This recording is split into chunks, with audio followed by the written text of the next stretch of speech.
नमस्कार दोस्तों, आप सभी का एक बार फिर स्वागत है मेरे इस वीडियो सेशन में, जिसमें हम संविधान के मूल अधिकारों का अध्ययन करने वाले हैं।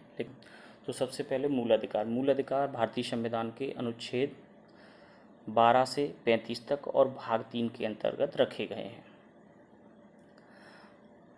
मूल अधिकारों से पहले ये जान लें कि जैसे कि हम किसी एक परिवार में या घर में रहते हैं तो वहाँ हमें कुछ अधिकार मिलते हैं, किंतु वो अधिकार कब मिलते हैं?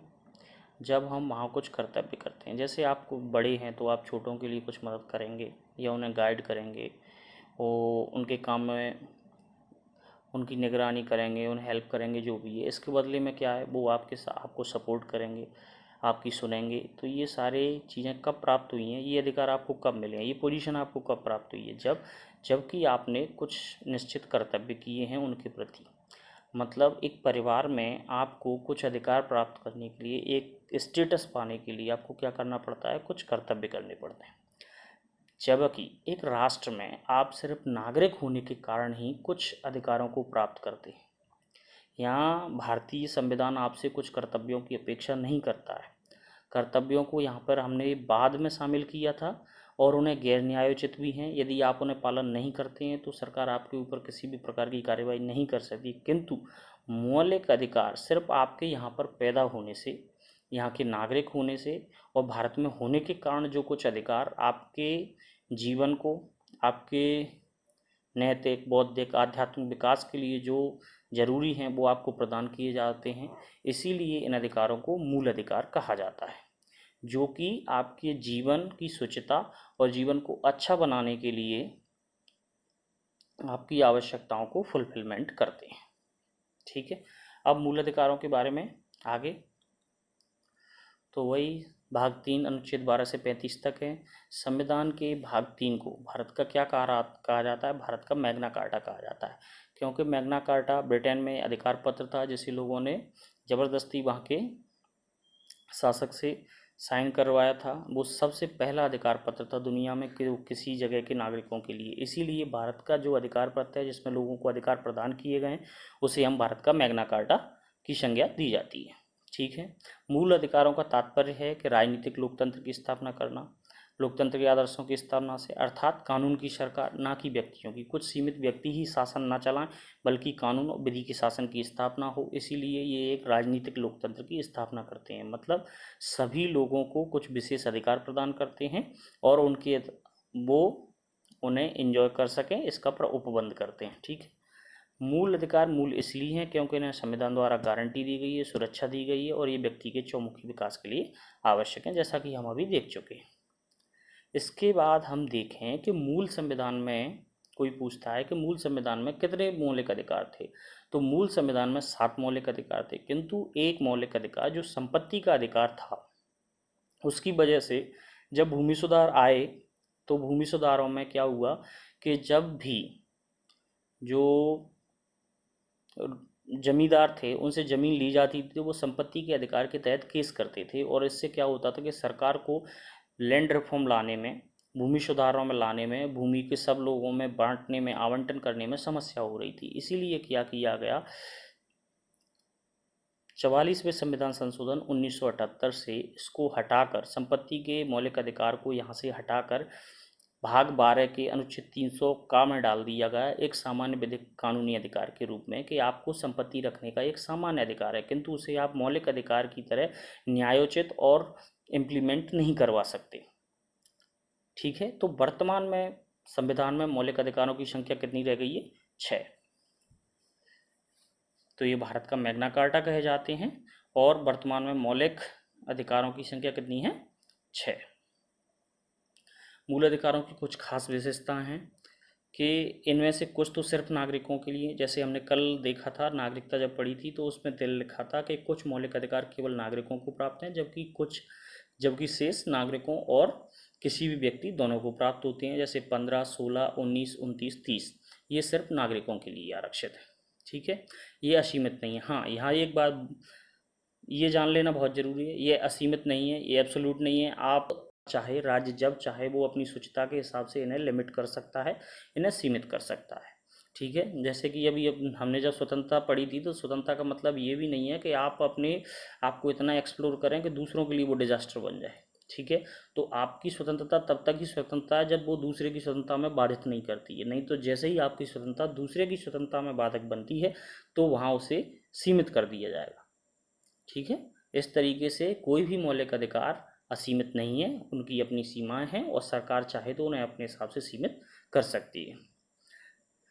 सरकार के एक पक्षीय निर्णय के विरुद्ध उपलब्ध हैं, वो तो है ही, तभी तो राजनीतिक लोकतंत्र की स्थापना कर रहे हैं, क्योंकि वो सरकार के खिलाफ ही तो हमें शक्तियां देते हैं ताकि हम अपने अधिकारों के लिए, अपने मूल अधिकारों के लिए लड़ सकें। कुछ नकारात्मक विशेषताओं वाले हैं, कुछ सकारात्मक विशेषताओं वाले हैं, और सभी की उच्च न्यायालय द्वारा गारंटी और सुरक्षा प्रदान की जाती है। स्थायी नहीं है, जैसे कि सीमित नहीं, असीमित नहीं थे, वैसे ही वो स्थायी भी नहीं है।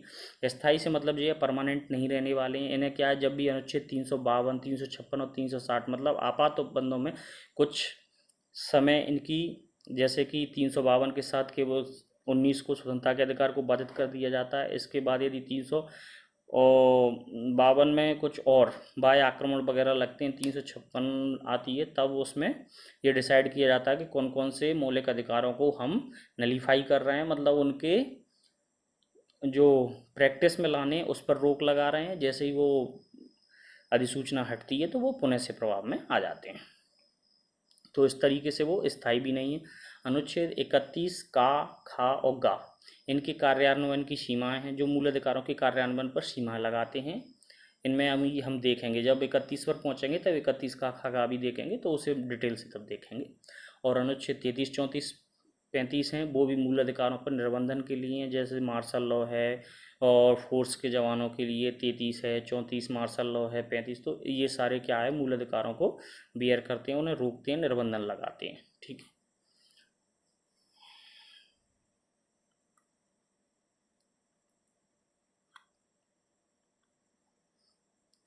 अब मूल अधिकारों में हमने उनकी विशेषताएं देख ली हैं, मूल अधिकारों की विशेषताएं। अब मूल अधिकारों की विशेषताओं के बाद हम देख रहे हैं राज्य की परिभाषा, अनुच्छेद 12। तो अनुच्छेद 12 में जो सबसे पहला अनुच्छेद है भाग 3 का, अनुच्छेद 12, तो भाग भाग अनुच्छेद 12 क्या बताता है कि भाग 3 के अनुच्छेद 12 में राज्य शब्द की परिभाषा दी है कि भाग 3 में जो राज्य शब्द वर्णित होगा वो क्या क्या अर्थ अपने अंदर समाहित किए होगा। ठीक है। वैसे तो राज्य के अंदर उसकी पूरी इकाइयाँ आ जाती हैं, विधायी, कार्यपालिका, न्यायपालिका, लेकिन जब वह राज्य शब्द का इस्तेमाल केवल भाग 3 के लिए किया जाएगा तब वो कौन कौन सी चीज़ों को, कार्यपालिका, विधायिका, न्यायपालिका, या किस किस को अपने अंदर समाहित किए करेगा, ये बताया गया है बारे में। ठीक है। भाग 3 के लिए परिभाषित किया है इसके अनुसार, संसद के सभी कार्यकारी विधायी अंग। तो इसमें क्या होगा, राज्य में क्या क्या शामिल रहेगा, संसद के सभी कार्यकारी विधायी अंग, राज्य विधायिकाओं के सभी कार्यकारी विधायी अंग। ठीक है। सभी स्थानीय निकाय, नगरीय निकाय, ग्राम पंचायत, नगर पालिका वगैरह, अन्य सभी वैधानिक या सांविधिक निकाय। वैधानिक, सांविधिक निकाय, जिन्हें वैधानिक या सांविधिक वही निकाय कहलाते हैं जिनका निर्माण किसी विधि के अंतर्गत किया गया है। जैसे LIC वगैरह तो निगम है, SBI है। SBI क्या है, SBI एक एक्ट के बाद इस्टेब्लिश किया गया है, तो SBI एक सांविधिक निकाय। तो इस तरीके से जो भी निकायों का निर्माण किसी एक्ट के द्वारा होता है वे क्या कहलाते हैं, सांविधिक निकाय कहलाते हैं। और जो संविधान के थ्रू डायरेक्टली होते हैं तो वे संवैधानिक होते हैं, और जिनका निर्माण किसी संसद की विधि से हुआ है तो वो सांविधिक निकाय कहलाते हैं। ठीक है। कोई भी निजी निकाय अथवा एजेंसी जो राज्य की संस्था के रूप में कार्य कर रही हो, जैसे कि वर्तमान में कई राज्य सरकारों ने पावर डिस्ट्रीब्यूशन कंपनी का प्राइवेटाइजेशन कर रखा है, तो वो भले ही एक निजी कंपनियां हों, निजी कंपनी के रूप में अपने ऑपरेशंस चला रही हों, लेकिन वो किसका काम कर रही हैं, राज्य संस्था का काम कर रही हैं, तो उनके द्वारा वो भी इस राज्य की परिभाषा के अंतर्गत आएंगी। तो भाग 3 के अंतर्गत जो राज्य शब्द का इस्तेमाल होगा उसमें संसद की कार्यकारी विधायी अंग, राज्य के विधायी अंग, सभी स्थानीय और नगरीय निकाय आएंगे, वैधानिक और सांविधिक निकाय आएंगे, और कोई भी निजी एजेंसी जो राज्य संस्था के रूप में काम कर रही है वो राज्य की परिभाषा के अंतर्गत आएगी। ठीक है। राज्य की परिभाषा के बाद हम आगे चलेंगे तो देखेंगे, अब आते हैं अनुच्छेद 13 पर, मूल अधिकारों से असंगत विधियां। तो कोई भी विधि अनुच्छेद 13 कहता है कि मूल अधिकारों से असंगत या उनका अल्पीकरण, या तो कोई उनसे डिफ्रेंशिएट करती हो या उन्हें कम करती हो, अल्पीकरण करने वाली विधियों को शून्य घोषित किया जाएगा। अर्थात वे न्यायिक समीक्षा योग्य होंगी और उसकी शक्ति किस किस को प्राप्त है? उच्चतम न्यायालय को अनुच्छेद 32 से, और उच्च न्यायालय को अनुच्छेद 226 के तहत इसकी न्यायिक समीक्षा की शक्तियाँ प्राप्त हैं। अनुच्छेद 13 में जो विधि शब्द का इस्तेमाल किया गया है, विधि शब्द, कि वे विधियां जो मूल अधिकारों से असंगत हैं या उनका अल्पीकरण करती हैं, तो वो विधि शब्द में क्या क्या आएगा? विधि में आएगा स्थायी विधियां। स्थायी विधियां कौन होती हैं? जो या तो संसद द्वारा विधायन किया जाता हो या राज्य विधानमंडल द्वारा विधायन की गई हो, तो वो विधियां कहलाती हैं स्थायी विधियां। इसके बाद आती हैं दूसरे नंबर पर अस्थायी विधियां। अस्थायी विधियां वो होती हैं जो कुछ समय के लिए बनाई जाती हैं, जैसे राज्यपाल और राष्ट्रपति कुछ विशिष्ट समय के लिए क्या करते हैं? अध्यादेश जारी करते हैं। तो वो अध्यादेश किस में आएंगे? अस्थायी विधियों में आएंगे, क्योंकि एक समय बाद उनका प्रभाव खत्म हो जाना है। ठीक है, तो वो अस्थायी विधियां। इसके बाद आता है प्रत्यायोजित विधान। तो प्रत्यायोजित विधान क्या होता है? वैसे विधान बनाने की शक्ति किसकी है? संसद की। कभी कभी संसद कुछ नियमों के लिए उपनियम, विनियम, उपविधि आदि बनाने की शक्ति अपनी कार्यकारी लोगों को सौंप देती है, कार्यपालिका को। तो कार्यपालिका द्वारा जो विधायन किया जाता है उसे बोला जाता है प्रत्यायोजित विधान, क्योंकि विधायन की शक्ति किसके पास है? संसद के पास है और राज्य विधानमंडलों के पास है, लेकिन वो अपनी शक्ति प्रत्यायोजित करके कार्यपालिका को सौंप देते हैं, डेलीगेट कर देते हैं कि आप लोग ये काम करिए। तो उससे बोलते हैं, इस प्रकार बने विधायन को बोलते हैं प्रत्यायोजित विधान। तो स्थायी विधियाँ, अस्थायी विधियाँ, प्रत्यायोजित विधान। और चौथा है विधि के गैर विधायी स्रोत। ऐसे स्रोत जो विधिक नहीं है, लीगल नहीं है, फिर भी वो विधि के फॉर्मेट में चल रहे हैं, जैसे कि कोई रूढ़ी या प्रथा। जैसे कि हमने देखा सबरीमाला मंदिर था, तो सबरीमाला मंदिर में महिलाओं के जाने पर प्रतिबंध लगाए गए थे। वो प्रतिबंध कोई विधायिका द्वारा बनाई गई किसी विधि द्वारा लगाए गए थे? नहीं लगाए गए थे। ना तो स्थायी विधि थी, ना अस्थायी विधि थी, ना प्रत्यायोजित विधान था। वो क्या था? एक रूढ़ी थी, एक प्रथा थी जो चली आ रही थी प्रैक्टिस में। तो कोई भी रूढ़ी या प्रथा जो अपने आप में एक विधि का पार्ट, रोल प्ले करने लगे, तो वो भी किसके अंतर्गत आएगी? अनुच्छेद 13 के विधि के अंतर्गत। और वो भी कहाँ जाएगी? न्यायिक समीक्षा के अंतर्गत जाएगी। और सुप्रीम कोर्ट ने सबरीमाला मंदिर के इस रूढ़ी या प्रथा के लिए उन्होंने उसे समीक्षा की और उसमें महिलाओं के जाने को अनुमति प्रदान कर दी। ठीक है, यहाँ एक महत्वपूर्ण बात यह है कि अनुच्छेद 13 ये घोषित करता है कि संविधान संशोधन क्या है? कोई विधि नहीं है, इसीलिए उसे इसके तहत, अनुच्छेद 13 के तहत चुनौती नहीं दी जा सकती। यद्यपि उच्चतम न्यायालय ने यहाँ केशवानंद भारती मामले में 1973 में ये भी कह दिया था कि यदि संविधान संशोधन मौलिक अधिकारों के हनन करता है तो इस आधार पर संविधान संशोधन की समीक्षा की जा सकती है, और यदि वह संविधान के मूल ढांचे के खिलाफ है तो उसे उस मात्रा में उसको स्ट्राइक डाउन भी किया जा सकता है, उसे मतलब हटाया जा सकता है या अवैध घोषित किया जा सकता है। ठीक है, तो यहाँ वो सारी विधियाँ, अनुच्छेद 13 कहता है कि वो सभी विधियाँ जो मूल अधिकारों के साथ असंगत हैं या उन्हें अल्प करने का प्रयास करती हैं, वो क्या होंगी? शून्य घोषित होंगी। और इसमें न्यायिक समीक्षा की शक्ति प्रदान करता है अनुच्छेद 32 के तहत उच्चतम न्यायालय को और अनुच्छेद 226 के तहत उच्च न्यायालयों को। विधियों में क्या क्या है? स्थायी विधियाँ, अस्थायी विधियाँ, प्रत्यायोजित विधियाँ और विधि के गैर विधायी स्रोत। ठीक है, और संविधान संशोधन कोई विधि नहीं है, इसके लिए उसकी न्यायिक समीक्षा नहीं की जा सकती। किंतु यदि वह आधार, केशवानंद भारती मामले में ये उच्चतम न्यायालय द्वारा कहा गया, यदि संविधान संशोधन मूल संरचना को, ढांचे को डिस्टर्ब करता है या मौलिक अधिकारों को कम करता है, तो उसकी भी समीक्षा हम कर सकते हैं। इस तरीके से संविधान संशोधन भी न्यायिक समीक्षा से बाहर नहीं है। अब यहाँ मूल अधिकार देख लेते हैं। 6 मूल अधिकार, जिसमें से पहला है समता का अधिकार, अनुच्छेद 14 से 18। स्वतंत्रता का अधिकार, अनुच्छेद 19 से 22। शोषण के विरुद्ध अधिकार है 23 से 24। धर्म की स्वतंत्रता का अधिकार है अनुच्छेद 25 से 28। संस्कृति और शिक्षा संबंधी अधिकार हैं अनुच्छेद 29 और 30। संवैधानिक उपचारों का अधिकार है अनुच्छेद 32। 31 हम बाद में देखेंगे, और 33, 34, 35 भी। ठीक है, तो फिलहाल हम देखते हैं समता का अधिकार, समानता का अधिकार। 12 और 13, 12 में राज्य, 13 में मूल अधिकारों का अल्पीकरण या असंगत विधियां का शून्य घोषित होना। 13। अब आ गया है 14, आर्टिकल 14। राज्य भारत के राज्य के क्षेत्र में किसी व्यक्ति को विधि के समझ क्षमता से, किसी भी व्यक्ति को, यहाँ पे ध्यान रखना, यहाँ पे व्यक्ति आया है, जबकि आगे जब हम पढ़ेंगे जो कि नागरिकों के लिए उनमें लिखा होगा स्पष्टतः नागरिक, जबकि यहाँ पे सिर्फ पीपल होने से, मतलब केवल व्यक्ति होने से आपको जो अधिकार प्राप्त हो रहे हैं, चाहे आप देसी हैं अथवा विदेशी हैं, चाहे आप भारतीय हैं या विदेशी हैं, लेकिन आपको व्यक्ति होने के कारण ये समानता का अधिकार प्राप्त होता है। तो राज्य भारत के राज्य क्षेत्र में, भारत के राज्य क्षेत्र में किसी व्यक्ति के को विधि के समझ क्षमता से या विधियों के समान संरक्षण से वंचित नहीं करेगा, चाहे वह नागरिक हो अथवा विदेशी। व्यक्ति में यहाँ लीगल एंटिटी भी शामिल होंगी, चाहे वो कोई कोऑपरेटिव हो, डायरेक्टर्स हों, कुछ भी हों, जो भी लीगल एंटिटीज़ हैं वो सब व्यक्ति की परिभाषा के अंतर्गत आएंगी। यहाँ पे हम देखते हैं विधि की समझ क्षमता है, ऊपर है ना, विधि के समझ क्षमता से या विधियों के समान संरक्षण से। तो विधि के समझ क्षमता है वह कहाँ से लिया गया, ब्रिटेन से लिया गया मूलतः, और वह एक नकारात्मक संदर्भ है क्योंकि वह प्रोटेक्टिव है। और विधियों के समान संरक्षण ये एक सकारात्मक संदर्भ है, और ये अमेरिका से लिया गया विधियों का समान संरक्षण। ठीक है, जहाँ समान, हाँ एक ध्यान देने वाली बात यह है, यहाँ समान एवं असमान के बीच अलग अलग व्यवहार होता है तो वहाँ अनुच्छेद 14 लागू नहीं होगा।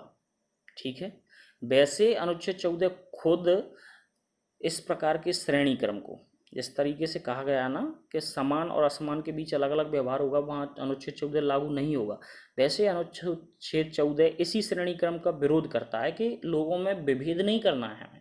ठीक है, किंतु यदि वह विभेद तर्कसंगत है और आवश्यक है तो फिर अनुच्छेद 14 वहाँ पर इंटरफेरेंस नहीं करता है। ठीक है, लेकिन वह अव्यावहारिक और अतार्किक नहीं होना चाहिए वह श्रेणियन। ठीक है, तो इस तरीके से जहाँ समान व असमान के बीच अलग अलग व्यवहार होगा वहाँ अनुच्छेद 14 काम नहीं करेगा। विधि के समझ क्षमता का विचार और विधि के शासन के सिद्धांत का। विधि के समझ क्षमता मतलब कानून के सामने सभी लोग समान हैं का विचार है, वो विधि के शासन के सिद्धांत का मूल तत्व है। इसका मतलब ये है कि विधि के उल्लंघन के सिवाय आपको दंडित नहीं किया जा सकता और कोई भी व्यक्ति विधि के ऊपर नहीं है, कानून के ऊपर नहीं है। इस तरीके से ये क्या है, विधि के शासन या कानून के शासन की स्थापना करता है विधि की समझ क्षमता। अब यहाँ पे सबसे मुश्किल पार्ट है ये मूल अधिकार, और इसमें से सबसे ज़्यादा क्वेश्चन आते हैं। तो यहाँ पे सबसे बड़ी समस्या ये है कि यहाँ आपको हर अधिकार पढ़ना है और फिर हर अधिकार के अपवाद पढ़ने हैं, और हर अधिकार से 2-4 अपवाद जुड़े हुए हैं, मतलब वो एग्जीक्यूशन भी है और उसके फिर एक्सेप्शन भी आपको देखने हैं। ठीक है, तो अब समानता के अधिकार के हम अपवाद देखेंगे। तो इसके अपवाद क्या हैं, राष्ट्रपति और राज्यपाल। तो इनका क्या रहेगा कि ये अपने कार्यकाल के दौरान, राष्ट्रपति और राज्यपाल अपने कार्यकाल के दौरान किसी निर्णय के प्रति जवाबदेह नहीं होंगे। क्यों नहीं होंगे, क्योंकि राज्यपाल और राष्ट्रपति के पद के साथ ही क्या है कि ये लिखा गया है कि इन्हें एड एंड एडवाइस देने के लिए क्या होगी, एक मंत्रिपरिषद होगी जिसका मुखिया मुख्यमंत्री या प्रधानमंत्री, राज्य में है तो मुख्यमंत्री और केंद्र में है तो प्रधानमंत्री होगा। तो क्या है कि वो खुद की तरफ से कोई काम नहीं कर रहे हैं स्वतंत्र इच्छा से, वो एड एंड एडवाइस से काम कर रहे हैं मंत्रिपरिषद की से। इसीलिए वो अपने कार्यकाल के दौरान जो भी निर्णय लेते हैं उनके प्रति उन्हें जवाबदेह नहीं ठहराया जाएगा, पहली बात। ठीक है, तो वो निर्णयों से उनकी मुक्ति है कि वो कोई भी निर्णय लें। कार्यकाल के दौरान किसी भी प्रकार की दंडिक कार्रवाई, मतलब कोई भी क्रिमिनल प्रोसीजर उनके खिलाफ चालू नहीं की जाएगी जब वो कार्यकाल में। साथ ही पदावधि के दौरान किसी भी न्यायालय से गिरफ्तारी या कारावास की प्रक्रिया प्रारंभ नहीं होगी। और यदि उन्होंने व्यक्तिगत सामर्थ्य से कुछ किया है, पदावधि के दौरान किए गए कार्य के लिए भी न्यायालय में दीवानी मुकदमा नहीं चलाया जाएगा। यदि वह क्या है सिविल है तब भी, मतलब दीवानी मुकदमा भी नहीं चलाया जाएगा, और यदि चलाया जाता है तो 2 महीने पूर्व की सूचना पर ही उसे चलाया जाएगा। तो इस तरीके से राष्ट्रपति और राज्यपाल को क्या क्या उन्मुक्तियाँ प्राप्त हैं कि वो अपने कार्यकाल के दौरान लिए गए किसी भी निर्णय के लिए जवाबदेह नहीं है। दूसरा ये है कि वो अपने कार्यकाल के दौरान, पदावधि के दौरान उन पर कोई दंडिक क्रिमिनल प्रोसीजर चालू नहीं की जाएगी, उन्हें किसी भी न्यायालय से गिरफ्तारी या कारावास की प्रक्रिया प्रारंभ नहीं की जाएगी। यदि उन्हें व्यक्तिगत सामर्थ्य से भी पदावधि के दौरान कोई कोई किए गए किसी कार्य के लिए किसी न्यायालय में दीवानी मुकदमा नहीं चलाया जाएगा, और यदि चलाया भी जाता है तो उसे क्या है, 2 महीने की पूर्व सूचना पर। ये कहता है अनुच्छेद 361, 361। ठीक है। अब क्या है, संसद या विधानमंडल की सत्य कार्यवाही को कोई समाचार पत्र में प्रकाशन करता है तो उस पर कोई मुकदमा नहीं चलाया जाएगा, ना तो दीवानी और ना ही कैसा, ना ही दीवानी और ना ही क्रिमिनल और ना ही सिविल, कुछ भी नहीं। ठीक है। संसद एवं विधानमंडल के सदस्यों को विशेषाधिकार प्राप्त होते हैं, मतलब जैसे कि संसद में सांसद कुछ भी बोलते हैं या कुछ भी बयान देते हैं तो उसके लिए उन पर कोई बाहर मुकदमा नहीं चलाया जा सकता। वैसे विधानमंडलों में, राज्य विधानमंडलों में विधायक कुछ ऐसी बातें करते हैं तो उन्हें बाहर उन पर कोई मुकदमा नहीं चलाया जा सकता, ये उनके विशेषाधिकार के अंतर्गत आता है। तो ये समानता के अधिकार से उनकी उन्मुक्ति हुई।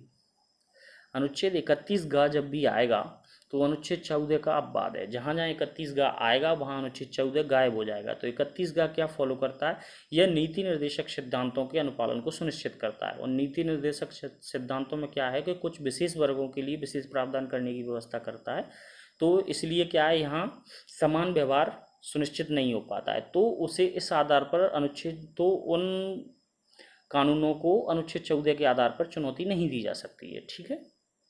इसके बाद विदेशी शासक के संप्रभु शासक हैं, जो खुद में शासक, केवल नाम शासक नहीं है, जो विदेशी शासक हैं, राजदूत हैं, कूटनीतिक व्यक्ति हैं, उन पर दीवानी फौजदारी मामलों से मुक्त रखा गया है। संयुक्त राष्ट्र के संघ उनकी एजेंसियों को भी कूटनीतिक रूप से मुक्ति प्रदान की गई है। तो ये क्षमता के अपवाद हुए। इसमें राष्ट्रपति, राज्यपाल, विदेशी शासक और राजदूत, संयुक्त राष्ट्र संघ और उनकी एजेंसियों के, इसके बाद सांसद और विधायकों के विशेषाधिकार। ठीक है। और संसद और विधानमंडल की कार्रवाई को पब्लिश करने के अधिकार। 31 ये सब समता के अपवाद हैं। कुछ आधार पर विविधों का प्रतिषेध। अब आ गए हैं हम आर्टिकल 15 पर। 15 कहता है, ये तो राज्य और नागरिक दोनों ही, ना राज्य और ना ही नागरिक किसी नागरिक के प्रति केवल धर्म, मूलवंश, जाति, लिंग, जन्म स्थान को लेकर विभेद नहीं करेगा। यहाँ ये ऑर्डर केवल 2 हैं। 15 में पहला ऑर्डर राज्य के लिए कि राज्य किसी भी नागरिक के प्रति केवल धर्म, मूलवंश, जाति, लिंग, जन्म स्थान को लेकर विभेद नहीं करेगा। दूसरा कहता है नागरिक, कोई भी नागरिक, वो भी किसी नागरिक के प्रति केवल धर्म, मूलवंश, जाति, लिंग या जन्म स्थान के आधार पर विभेद नहीं करेगा। यहाँ पे कुछ महत्वपूर्ण चीज़ें, जैसे कि ये तो राज्य और नागरिक 2 पहलू हो गए। राज्यों को भी विभेद करने का अधिकार नहीं है, साथ ही नागरिकों को भी इन 5 आधारों पर विभेद करने का कोई अधिकार प्राप्त नहीं है। नागरिक हम जानते ही हैं, यहाँ पे नागरिक को स्पेशलाइज किया गया है, जबकि हम इससे पहले वाला जो 14 आर्टिकल 14 देखा वो किसके लिए था, वो व्यक्तियों के लिए था, मतलब सभी के लिए, चाहे वो नागरिक हों या विदेशी हों। लेकिन आर्टिकल 15 केवल नागरिकों के लिए, तो यहाँ स्पेशलाइज किया गया है केवल नागरिक, इसे मैंने अंडरलाइन कर दिया है। उसके बाद है प्रति केवल। केवल से मतलब है कि सिर्फ ये 5 आधार, धर्म, मूलवंश, जाति, लिंग या जन्म स्थान। तो धर्म, मूलवंश, लिंग, जाति और जन्म स्थान, इस तरीके से ये 5 आधारों के अलावा आप विभेद कर सकते हैं। केवल ये 5 आधार ऐसे हैं, इनके आधार पर प्राथमिक तौर पर आप विभेद नहीं करेंगे, इनके बाद जो विभेद करेंगे वो सेकेंडरी तौर पर आप विभेद कर सकते हैं। ठीक है। इसके 3 अपवाद हैं कि राज्य महिलाओं, बच्चों के लिए विशेष व्यवस्था कर सकता है।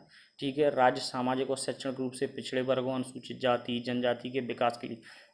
हाँ, एक खास चीज़, अनुच्छेद 15 है ना, वो केवल आपके आरक्षण की व्यवस्था कहाँ पे करेगा, सार्वजनिक संस्थाओं में एंट्री के लिए, शैक्षणिक संस्थाओं में एंट्री के लिए। लेकिन नौकरी के संबंध में या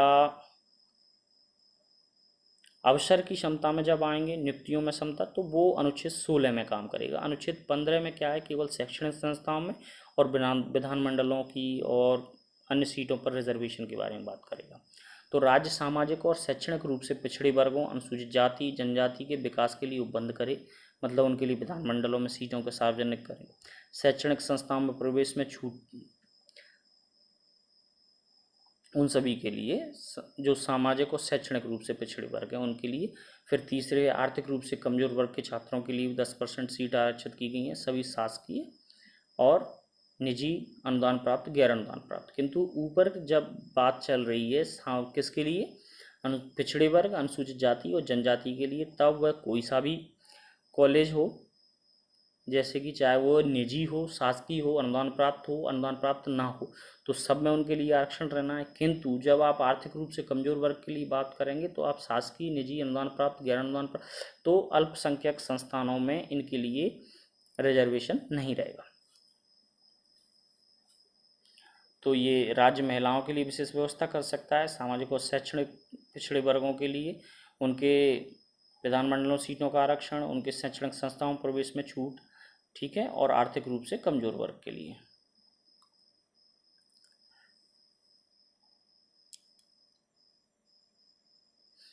शैक्षणिक संस्थाओं में अन्य पिछड़े वर्गों के लिए आरक्षण हेतु 93वें संविधान संशोधन 2005 लाया गया। इसके क्रियान्वयन हेतु क्या बनाया गया? शैक्षणिक संस्थान प्रवेश में आरक्षण अधिनियम 2006 पारित किया गया, जिसके तहत सभी शैक्षणिक संस्थाओं में 27% आरक्षण को किया गया। किंतु इसमें क्या है, क्रीमी लेयर के सिद्धांत दिया गया था, तो क्रीमी लेयर के सिद्धांत का अनुपालन सुनिश्चित होना चाहिए। और आर्थिक रूप से कमजोर वर्ग के लिए हमने देख लिया। ओबीसी के लिए कौन सा किया है? 93वां संविधान संशोधन 2005, ठीक है। और आर्थिक रूप से कमजोर वर्ग ईडब्ल्यूएस के लिए कौन सा किया है? 103वां संविधान संशोधन 2019 द्वारा इसे जोड़ा गया है 10% रिजर्वेशन, जो कि 50% की सीमा से अतिरिक्त होगा, और उनके लिए होगा जो अभी तक किसी भी SC, ST और OBC आरक्षण के अंतर्गत नहीं आते।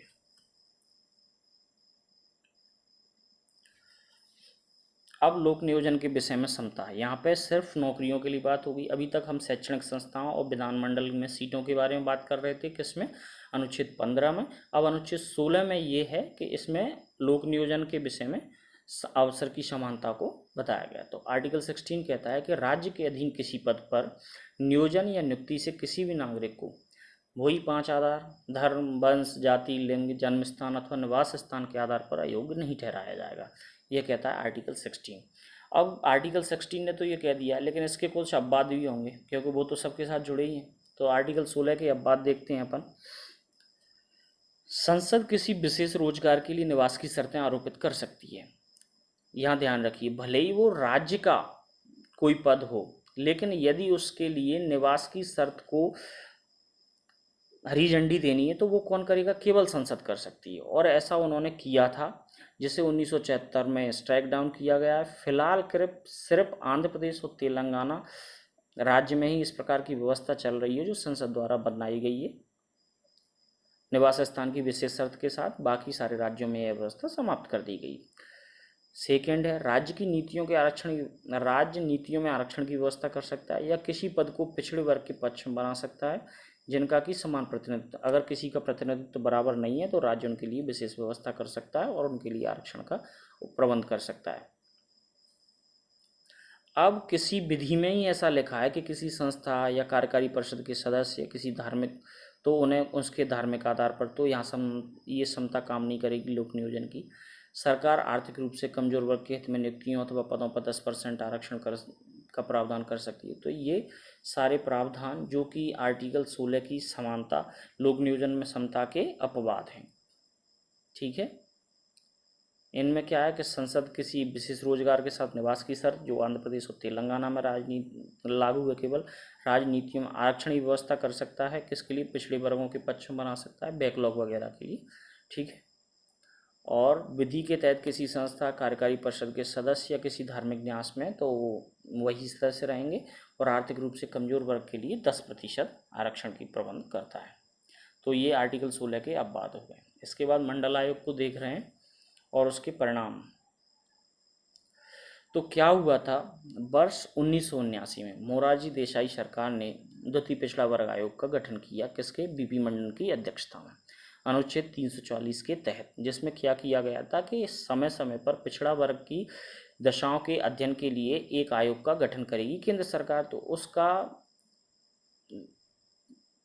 उसके प्रोविजन से, अनुच्छेद 340 के जो प्रोविजन था उसको लेकर मोरारजी देसाई सरकार ने 1979 में, उनके एक संसद सदस्य थे बीपी मंडल, उनकी अध्यक्षता में मंडल कमीशन का गठन किया पिछड़ा वर्ग की शैक्षणिक और सामाजिक स्थिति की जांच करने के लिए, ठीक है। 1979 में मंडल आयोग ने अपनी रिपोर्ट कब सौंप दी? 1980 में। और उन्होंने ओबीसी के अंतर्गत 3743 जातियों को पिछड़ा वर्ग में रखा, जिनकी जनसंख्या कितनी थी? कुल जनसंख्या का 52% थी। तो इस आधार पर उन्होंने सिफारिश की कि इन 52% के लिए, इन्हें पिछड़े वर्ग से ऊपर लाने के लिए, इनकी अपलिफ्टमेंट के लिए 27% आरक्षण की सिफारिश की बीपी मंडल साहब। इसके लिए क्या हुआ, 1980 में बहुत समस्याएं हुई। तो इसके बाद किसी भी सरकार ने उस रिपोर्ट से हाथ लगाने की कोशिश नहीं की, और फिर क्या हुआ, 1990 में जाकर बीपी सिंह सरकार ने 10 वर्ष बाद उसकी सिफारिशों को स्वीकार कर लिया और लोक नियोजन में ओबीसी के लिए 27% रिजर्वेशन की व्यवस्था की। इसके बाद फिर नाटक हुए और 1991 में नरसिंह राव सरकार ने इससे बचने के लिए क्या किया, एक पर व्यवस्था और जोड़ी। इसमें 2 व्यवस्थाएं और क्या किया उन्होंने कि जो 27% का ओबीसी के लिए आरक्षण किया गया है, तो उसमें भी क्या कहा गया, इसमें प्रमुखता से गरीब ओबीसी को रखा जाए। मतलब उसे भी उन्होंने सामाजिक और शैक्षणिक की जगह आर्थिक करने का प्रयास किया। और दूसरा क्या था, उन्होंने ये भी जोड़ा कि इसके अलावा जो रह गए हैं उनके लिए आर्थिक रूप से ईडब्ल्यूएस जैसी व्यवस्था करनी चाहिए, उसके लिए 10% अलग से आरक्षण की व्यवस्था की जाए। ये किसने किया, नरसिंह राव सरकार ने 1991 में। किंतु इसके बाद क्या होता है, 1992 में जो बीपी मंडल केस था, प्रसिद्ध मंडल केस 1992 में, जिसमें अनुच्छेद 16(4) का विस्तार किया गया था पिछड़े वर्ग। तो इस केस में उच्चतम न्यायालय ने क्या व्यवस्था दी कि जो पिछड़े वर्ग के हित में जो व्यवस्था की गई है 27% की, कुछ शर्तों के आधार पर उसे तो मान लिया गया, किंतु जो 10% व्यवस्था की गई थी ईडब्ल्यूएस के लिए, उसे उन्होंने स्ट्राइक डाउन कर दिया था।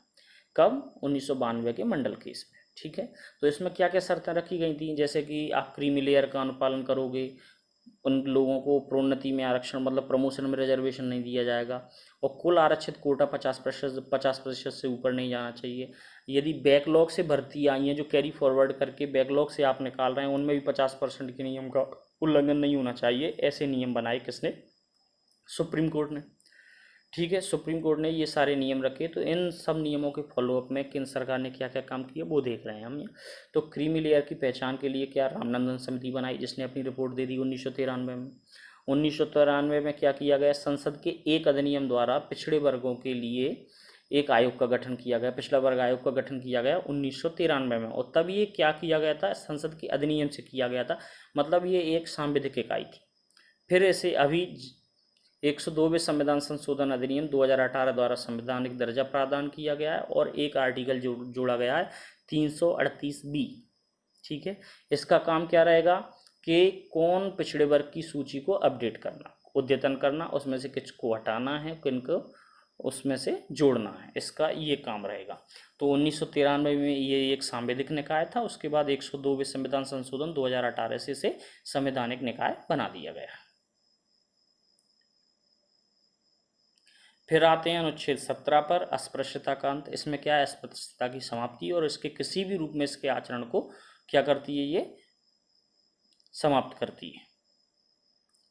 तो इसके लिए क्या किया गया, 1976 में जो अस्पृश्यता अपराध अधिनियम 1955 में जैसे बनाया गया था, उसको संशोधित किया गया, और उसे क्या बनाया गया, नागरिक अधिकारों की सुरक्षा अधिनियम 1955, जिसमें क्या कर दिया गया, इसके दंड के प्रावधानों को थोड़ा सख्त बनाया गया। तो 6 महीने के दंड और 500 रुपये तक जुर्माने की व्यवस्थाएं इसमें दी गई थी। नागरिक अधिकारों की सुरक्षा, सिविल अधिकार संरक्षण अधिनियम जिसे हम पहले पढ़ते थे, तो वो है ये सिविल अधिकारों की सुरक्षा अधिनियम 1955। इसके बाद आता है अस्पृश्यता, और यहाँ पे जो अस्पृश्यता वर्ड है जिसे इस्तेमाल किया गया है कि अस्पृश्यता की समाप्ति, तो वो उस अस्पृश्यता शब्द को ना तो भारतीय संविधान में कहीं डिफाइन किया गया है, और ना ही इस सिविल अधिकार संरक्षण अधिनियम में कहीं इसकी डेफिनेशन दी गई है। दोनों ही जगह नहीं दी गई। केवल मैसूर उच्च न्यायालय ने अस्पृश्यता के संदर्भ में व्याख्या दी गई थी कि कुछ वर्गों के कुछ लोगों को उनके जन्म एवं कुछ जातियों में पैदा होने के कारण उन पर कुछ सामाजिक निर्योग्यताएं ला दी जाती हैं, उसे हम क्या कहते हैं, उस प्रैक्टिस को अस्पृश्यता कहते हैं। ऐसा किसने क्लैरिफाई किया था, मैसूर हाई कोर्ट ने। फिर आता है आर्टिकल 8-18, इसमें है उपाधियों का अंत। इसके संबंध में 4 प्रावधान किए गए हैं। क्या है, कोई भी राज्य, सेना और विद्या, मतलब सेना और शिक्षा संबंधी सम्मान के सिवा कोई उपाधि प्रदान नहीं करेगा। भारत का कोई नागरिक है वो विदेशी राज्य में कोई उपाधि प्राप्त नहीं करेगा। तीसरा है कोई देशी, मतलब कोई फॉरेनर व्यक्ति वो राज्य के अधीन, अपने राज्य के अधीन लाभ या विश्वास के पद पर है और किसी विदेशी राज्य से, तो उसे राष्ट्रपति की अनुमति के बगैर कोई उपाधि नहीं स्वीकार करेगा। भारत का कोई नागरिक तो विदेशी राज्य से कोई उपाधि प्राप्त कर ही नहीं सकता है। तीसरा ये है कि यदि कोई विदेशी व्यक्ति है, वो अपने राज्य के अधीन लाभ या विश्वास के पद पर है, तो किसी विदेशी राज्य से राष्ट्रपति की अनुमति के बगैर कोई उपाधि स्वीकार नहीं कर सकता है। इसी के साथ चौथा है कि राज्य के अधीन लाभ या विश्वास का पद धारण करने वाला विदेशी व्यक्ति अथवा उसके अधीन किसी रूप में, तो वह किसी विदेशी राज्य से या उसके अधीन किसी से, तो किसी भी रूप में कोई भेंट, उपलब्धि या सम्मान को बगैर राष्ट्रपति की सहमति के स्वीकार नहीं करेगा। यह है उपाधियों का अंत। इसमें क्या हुआ था कि राष्ट्रीय पुरस्कारों की स्थापना पद्म भूषण, विभूषण, इनकी स्थापना 1954 में हुई थी, लेकिन 1970 में मोरारजी देसाई सरकार द्वारा इन्होंने आर्टिकल 18 का सहारा लेके इन्हें समाप्त कर दिया पद्म पुरस्कारों को। लेकिन जैसे ही 1980 में इंदिरा गांधी की सरकार बनी, उन्होंने इन्हें पुनः प्रारंभ कर दिया। और जब इस पर मुकदमेबाजी हुई तो 1996 में उच्चतम न्यायालय ने कहा कि इन उपलब्धियों की उन्होंने संवैधानिक वैधता को उचित ठहराया, और उन्होंने कहा कि ये कोई उपाधियां नहीं हैं, ये केवल एक पुरस्कार हैं। उपाधियां ये तब होंगी जब कोई व्यक्ति अपने नाम के साथ ऐसा लिखने लगे, जैसे कि अपने नाम के बाद पद्म विभूषण या पद्मश्री ये लगाने लगेंगे, तो वो गलत होगा। लेकिन आप उन्हें दे रहे हैं पुरस्कार के रूप में, तो इसमें कोई समस्या नहीं है। आज हम केवल समानता के अधिकार या समता के अधिकार का ही अध्ययन कर रहे हैं, आर्टिकल 14 से आर्टिकल 18 तक। इसके बाद की हम अगले सेशन में देखेंगे। तब तक के लिए धन्यवाद। बने रहिए और लाइक, शेयर, सब्सक्राइब करते रहिए। Thank you very much.